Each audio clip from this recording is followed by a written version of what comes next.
Hey, deserving listeners, 90 Day Fiancé. Let's watch. Critiquing me. It wasn't trying to critique it. I made one comment, and then I said... Right, you're like, she looks like she doesn't have a neck. There's just both ways we could have handled it. I could have worded it better, but then you could have also asked me my... Okay, so she is now managing the conversation. So this is being mature, or at least I think in his metric, right?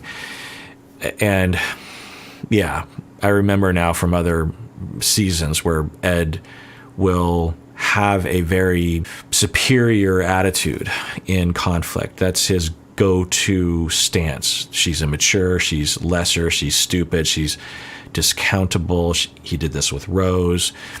And it's what triggers, I think, a lot of people. Like a lot of people hate Bilal, for example, from what I understand. And I get that one because his presentation is, I don't think anyone should be hated, including Bilal, but Bilal's presentation is so, I think everyone, particularly some people, have had encounters with Bilal's in their life, at least maybe even, in fact, I bet you everyone's partner has been Bilal to them at some point. Bilal is so consistently that way, though.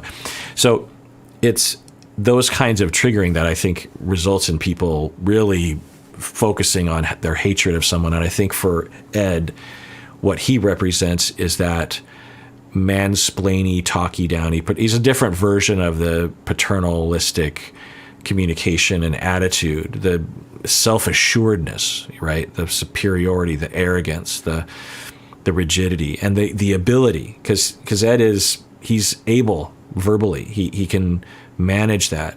Bilal can too in his own way. But anyway, so he is thinking that she's immature, but she just did what I think he is basing his maturity on. She, if we hear her, she's like, okay, we both did something. That's great. That's actually a wonderful, at the very least, a perspective to have. It's like, well, I want to blast him, but we probably both did things that were bad. Now, he did that earlier. He said we were both wrongs, but I think he's getting triggered and he's going to that mood of talking down to her. And I think for her, she might be going, okay, this is spinning out of control, which shows a great deal of maturity and care and emotional regulation, right? She's not escalating. Let's rewind that. I want to be your assistant. I want to learn and ask questions or feel like you give an interest on. I do all that, but you were critiquing me. It wasn't trying to critique it. I made one comment, and then I said, right, you're like, she looks like she doesn't have a neck. So he says critique, and then if we think about her, what she could be doing differently, she could have said, oh yeah, I guess I was, or she could at the very least acknowledge, okay, so you're saying that I was being unfair in my critique, like you didn't like that moment. It seemed like you didn't really like that moment. Again, the back of her mind, she could be like, well, you're being ridiculous, but you don't say that, but you show understanding. And then he's like, yeah, when you said that, it was a critique. It's not helpful to the situation. Not for the subject, not for me. I don't even think it was true.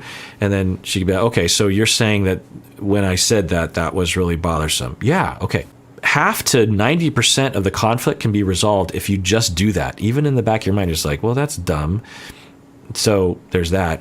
Also, if you follow up with, well, I don't really see it that way.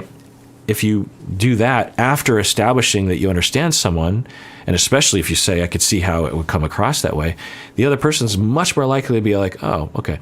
And you also notice the amount of subjects that are being covered in the span of 5 seconds. There's 7 topics that they are arguing about. They're arguing about the thing she said about the no neck. They're arguing about her wanting him to be more instructive of her. They're arguing about how each one of them is ridiculous. They're arguing about that they both did things. There's just all these topics that they're barking at each other without stopping and resolving each one. There's just both ways we could have handled it. I could have worded it better, but then you could have also asked me So I'm apologizing. Oh, I'm sorry too. Okay, great. Okay, good. I didn't expect it. Okay, so that's good. So she offers a truce, so to speak, of just okay, we both did things. I did something bad, you did something. And he says, okay, well, I apologize. And I think what he was hoping was that she would apologize, because that's really what he's that's almost always the case, is like, I think he sat down saying, okay, I'll apologize first, because I'm hoping that I can lead the way and that she will reciprocate and apologize, and then we can kind of go from there. But we need to establish that up front, and so I think he's been desperately trying to get there, and he finally got to that. Okay, fine, I apologize, and because he did it again, he could have in that moment fallen into the pit of, well, you still haven't admitted you did something wrong, but he leads the way. So, I apologize for my part of it. And then she capitalized because he was vulnerable and he apologized, and she, I apologize too. And then you can hear his voice. Okay. Now, I wonder though, if either of them really mean that they're sorry. You know what I mean? Because that's always my thing, is like, it's good to say you're sorry, but do you really mean it? Do you really understand what you're apologizing for? Because if you do, then you can really capitalize not only on the healing nature to your partner and the trust building to fully understand what happened that bothered them, but also you get to give your a chance to really learn from your mistake. I learned this long ago, that apologies, especially vulnerable public apologies, outward communicated apologies to the person that you committed the transgression to, highlights the transgression that you committed. It's one thing to be like, oh, I made that mistake yesterday.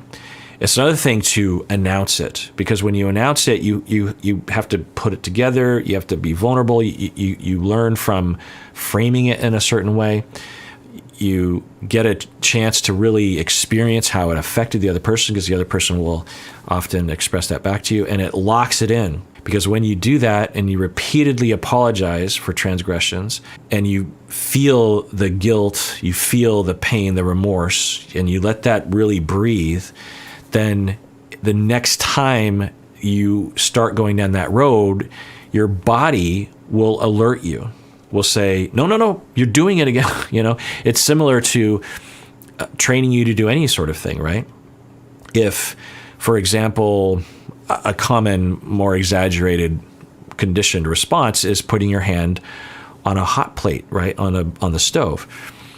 When we're children, we don't have experiences with stoves, so kids might accidentally touch the stove. And then if that ever happened, or something close to that, it will hurt, and they'll pull their hand back, and they won't want to do that again. They will get close to doing that, and they'll pull back because their body knows that will produce pain. Well, so in the same way, it's a similar process, honestly, that if you apologize and you really highlight the pain and the remorse and the negative feelings, not that you're flogging yourself and beating yourself up, but you're really acknowledging, like, I did that thing. You're not shameful. Again, you're not beating yourself up. You're really like, oh yeah, I neglected that, or I assumed this or that, or I could have done that, but I did. And you really let it breathe, and you announce it, and you don't just think about it. You might journal about it. You might talk about it in therapy. You might revisit it again with your partner. You really let it breathe.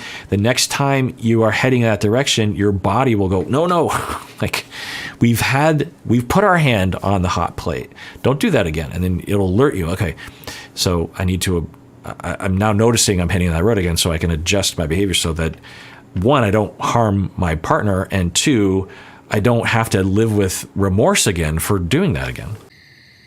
The main reasons why Ed and I broke up in the past was because he was so controlling. Ed and I have an age difference. Sometimes it sucks, especially in moments like this. And I'm feeling Dad come out in tonight's altercation. Right. So that's that paternalism that I was talking about, that superior talking down. She's immature. She's a child. And I think she's probably experienced that a lot.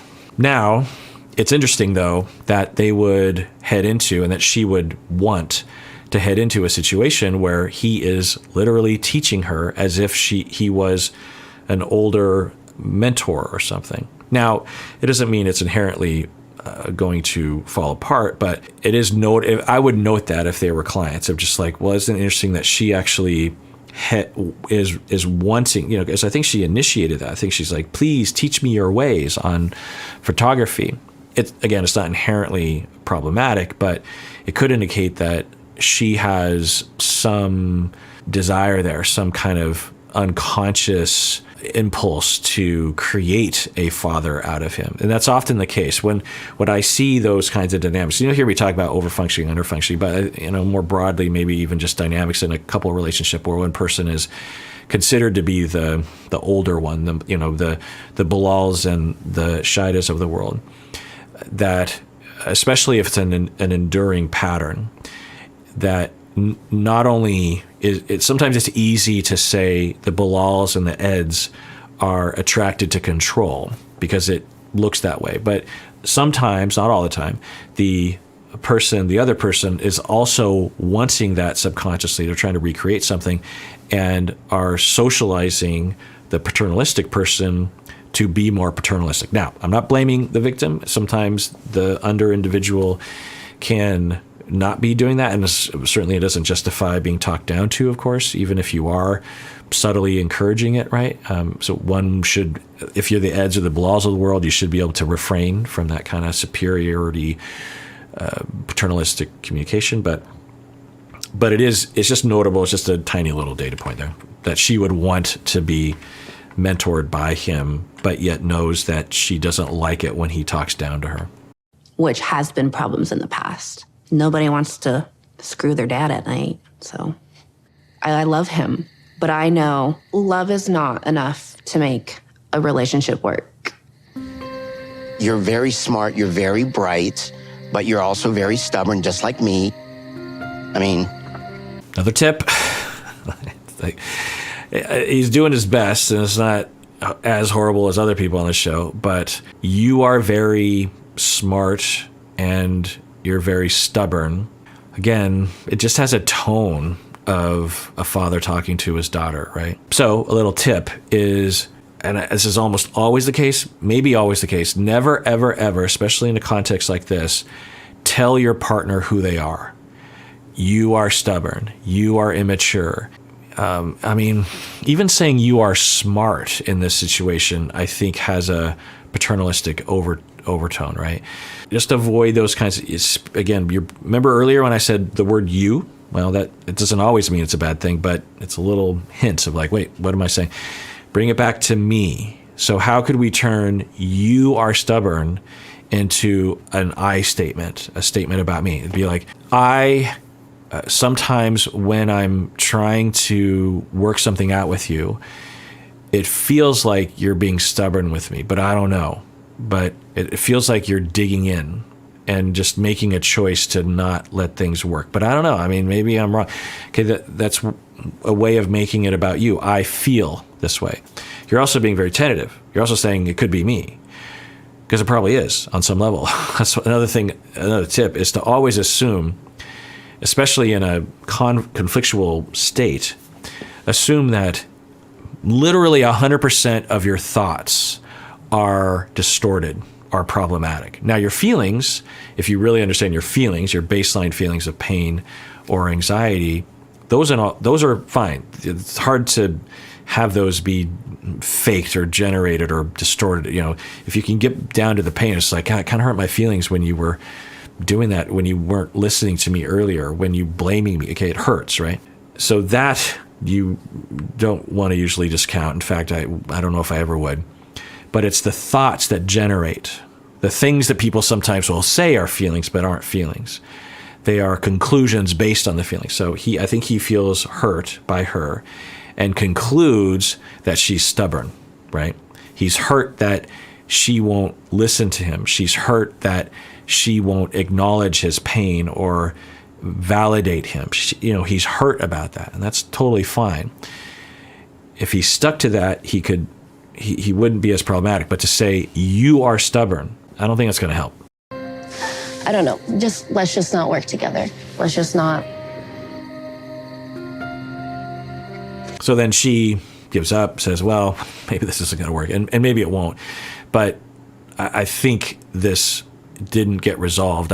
And then he did that face that he gets. And I think sometimes it's probably fine, but I think in this moment, he's looking down on her. It's a way of, I think in it's I don't know what it is, but the way if I were her and I saw that from his face, I would think he was looking down on me, even though he's smiling and nodding his head. It has an air of superiority. I think I say that based on context, not just based on his behavior, but based on experience that he's presented in the past. And then she's like, "Yeah, I'm done." Yes. So this doesn't bode well for their relationship. It wasn't horrible. They both apologized. They both basically accepted each other's apology. So it's not the worst for sure. You're carrying it. I'm not carrying that to the car. Be a man My back for is once. hurting me. I'm okay, serious. well, I'll be back. Yeesh. Wow. So as a passive aggression, you are going to carry that after he was already saying it was a lot for him to carry. And then he's like, "I'm not carrying that." And then she says, "Be a man for once." Not okay. Not okay, Liz. He's saying it hurts his back. It's a lot to carry. And you're calling him not a man because he doesn't want to carry all the stuff. It's hard. It's heavy stuff. Now, maybe for her, there's a reason. She's saying she's going to come back. So maybe she's already carrying something. So she's going to come back and help or something. Now, if she said, "I don't want to carry it because of this," but she didn't say that.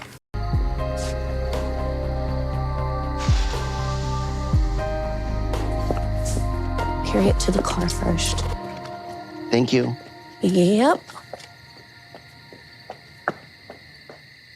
Okay, so she eventually carried it, but troubling. Now maybe they'll make up later, and they're still in the midst of the pain and are having a hard time resolve it. But I don't know. Given our experience with these two, I don't know if this is likely to work out in the short term. The other thing that could be happening, maybe, and this is kind of a long shot, is that she actually introduced Ed to her friend as a way of trying to test him or something, and that there was something more to the emotional landscape of what was happening, and it might have been kind of doomed from the start in that way. I don't know. It's just a shot in the dark. All right. Well, that does it for that episode. Everyone out there, please take care of yourself and take care of others, because we all deserve it. We really, really do.